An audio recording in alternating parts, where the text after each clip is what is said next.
motto is, when in doubt, give an order. She's used to the timid little freshman in her literature classes at the University of Chicago. She expects young people to jump when she barks at them. I've been accused. I'm messing around, goofing off, again. So I pull out my chair, sit on it, grab my orange juice, glug it down, and thump the glass onto the placemat. And now I've got their attention. Completely. Dad stops stirring eggs and stares at my empty glass. Mom leans so far forward that she spills her own juice and it drips into her lap. She doesn't notice. Dad says, "This is a trick, right? Do something else." So I pick up my spoon, lick it, and hang it on my nose. A pretty good trick even when your nose looks like it's there. The spoon hangs in midair. "Bobby?" Mom's voice is squeaky. "Bobby? Stop this." Another order. "I'm not doing anything, Mom. It's just happening." The spoon drops and jangles on the floor. It's a ceramic floor in an old Victorian kitchen in Chicago in February, and I'm sitting on an oak chair wearing a damp towel. I'm freezing. Dad turns off the heat under the eggs. Have you ever had the science of exactly what happens during the process of making scrambled eggs explained to you in great detail? I have. About 10 times. Dad stands there with a wooden spoon in one hand, frying pan in the other. The look on his face says, perplexed physicist at work. I'm expecting a theory any second, and Dad delivers.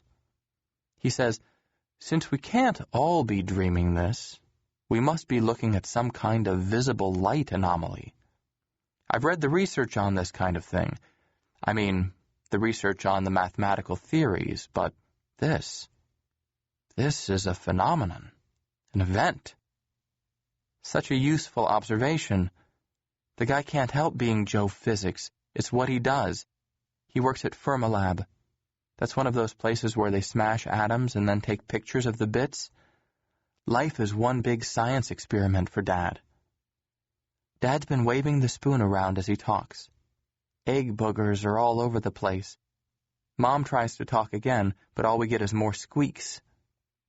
I'm starting to wonder when the smarts are going to kick in. Dad gets it back under control almost right away. He mops up Mom's juice, serves up 3 plates, and sits down. Dad and I start to eat, but instantly he stops chewing. Dad watches as I float forkloads of rubbery eggs up to my mouth. So does Mom. And I'm watching too. It's a good show. Bobby and his disappearing breakfast, now appearing on the big screen of life in the kitchen of the weird. Mom's hand starts reaching for where she figures my arm will be. She's off by about a foot, so I lean forward to help out.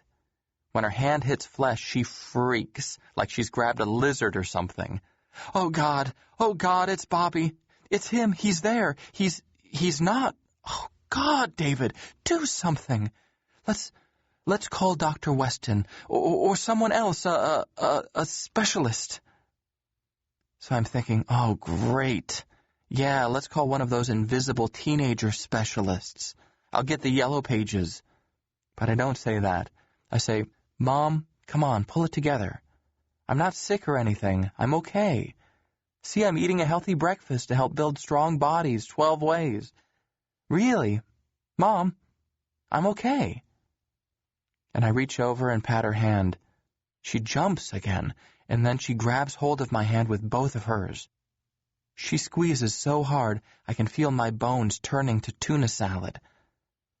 She's kind of rocking back and forth in her chair, trying to get her breathing to slow down. She doesn't know where to look. Her eyes dart all over where I'm sitting, but then she focuses in on the captive hand, that blank space between her 2 hands that feels like her only child, her little baby Bobby, her life's big disappointment. It's Dad again. He's clearing his throat. That means he knows something we don't, and he wants to be sure we're listening carefully. Emily, now think. We can't tell a soul about this. Not one person. Not your parents, not Dr. Weston, not Margie or Lewis, not anyone. Imagine what would happen if the news of this, whatever this is, if this got out into the public. We'd have every reporter and every camera in the world on our front steps in half an hour. And the government. I know the government. They would be here 10 minutes after the story broke to take Bobby somewhere safe. You think the CIA and the Joint Chiefs would be interested in this? I can tell you without a doubt they would. So we tell no one. He stops to let that sink in. When there's a family crisis or something bad happens, usually you get to call for outside help. When Bobby gets caught shoplifting, you call your lawyer. When Mom drops her ring down the drain, you call a plumber. Dad spills the charcoal grill onto the deck, you call the fire department. But if your kid dissolves in the shower one morning, who do you call? No one. Dad's got it right. This has to stay in the house. Then Dad crams some phony cheer into his voice and says, "Hey, who knows? Everything could be back to normal in half an hour. But no matter what, we tell no one. Agreed?" Mom slowly nods her head yes, and so do I. Dad looks in my direction and says, "And you agree too, Bobby?"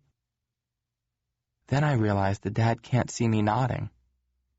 So I say, "Absolutely." My invisible lips are sealed. Then I say, "But Mom's got a good point. Even if we can't tell anyone, don't we have to do something?" Dad again. Do. Well, first we have to think. Things that are impossible never happen, and everything that happens has a law behind it. I mean, there's only cause and effect, right? We are looking at an effect, so there must be a cause. We find the cause, we reverse it, and that eliminates the effect. Joe physics again.